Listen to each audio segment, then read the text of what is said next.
আসসালামু আলাইকুম এভরিওয়ান, কেমন আছেন সবাই? আশা করছি সবাই খুব ভালো আছেন। তো অনেকদিন পরে আপনাদের সাথে একটা ব্লগ ভিডিও নিয়ে হাজির হয়ে গেলাম।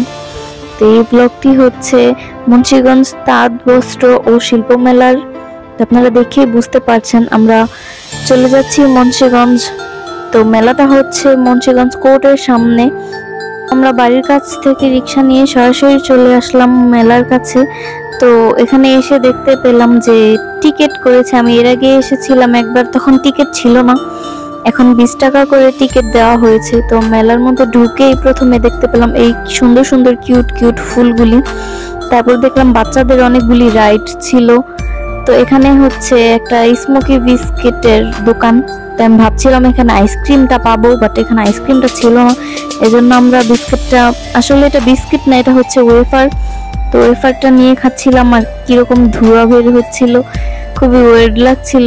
তারপর দেখলাম বাচ্চাদের কিছু রাইড আছে, এটা হচ্ছে একটা বেলুন টাইপ, নামটা জানি না। তো তারপর আমরা আইসক্রিম খেতে খেতে হচ্ছে পুরো মেলাটা দেখলাম ঘুরে ঘুরে, অনেকগুলি শপে গেলাম। আর এই ললিটা সবাই জানো আমার ললি অনেক পছন্দ। তো আইসক্রিম খেতে খেতে ঘুরে ঘুরে দেখলাম সবগুলো দোকান। মেলাতে আমরা গিয়েছিলাম কালকে, আর আজকে মেলার লাস্ট ডেট ছিল। আজকে মেলাটা হচ্ছে শেষ হয়ে গিয়েছে, আর মেলাটা নাকি শেষ হয়ে মুক্তারপুর বিসিকে বসবে, কিছুদিনের মধ্যেই বসবে। ঈদের পর 5-10 দিনের মতো থাকবে তারা বলল।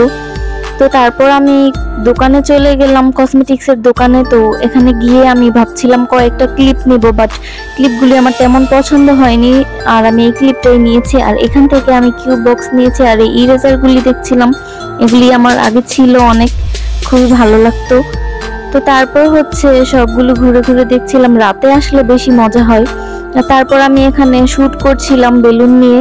এখানে 30 টাকা দিয়ে 10 বার শুট করা যায়, আর বেলুনগুলি শুট করতে পেরে আমার খুবই মজা লাগছিল, খুবই ভালো লাগছিল। এরপর আমি কিছু ভিডিও ক্লিপ নেই। ভিডিও ক্লিপ নেওয়ার পর হচ্ছে দেখলাম একটা নাগরদোলার মতো একটা রাইড আছে, বাট এখানে চলতে খুবই ভয় লাগছিল, এই জন্য উঠি নাই। তারপর হচ্ছে এখানে একটা বক্সিং ছিল, এটার মধ্যে ছেলেরা বক্সিং করে, প্রতি বক্সিং 20 টাকা। আগেরবার যখন এসেছিলাম তখন এতটা আপডেট ছিল না, এখন মেলাটা খুবই আপডেট হয়ে গেছে, আর অনেক কিছু অ্যাড হয়েছে মেলার মধ্যে। এরপর অনেকক্ষণ ঘোরাঘুরি করে আমরা হচ্ছে লাচ্ছি খেতে চলে আসি। লাচ্ছি খাওয়ার পর হচ্ছে বাসার উদ্দেশ্যে রওনা দিই, আর বাসার উদ্দেশ্যে রওনা দেওয়ার আগে আমরা রিক্সা নিয়ে অনেকক্ষণ ঘোরাঘুরি করি। রিক্সা দিয়ে ঘুরতে কার না ভালো লাগে, তো আমার তো অনেক পছন্দ রিক্সা দিয়ে ঘুরতে। মুন্সিগঞ্জের গ্রাম অঞ্চলগুলি ঘুরে ঘুরে এক্সপ্লোর করি। এরপর ঘোরাঘুরি শেষ করে আমরা চলে আসি মিষ্টির দোকানে, এখান থেকে রসমালাই নিতে বাসায় খাওয়ার জন্য। পর্যন্ত এই ভিডিওটি সবাই লাইক কমেন্ট করে পাশে থাকবেন, এন্ড ভিডিওটি কেমন হয়েছে সবাই প্লিজ কমেন্ট করে জানাবেন। এ পর্যন্তই, সবাই ভালো থাকবেন। আল্লাহ হাফেজ।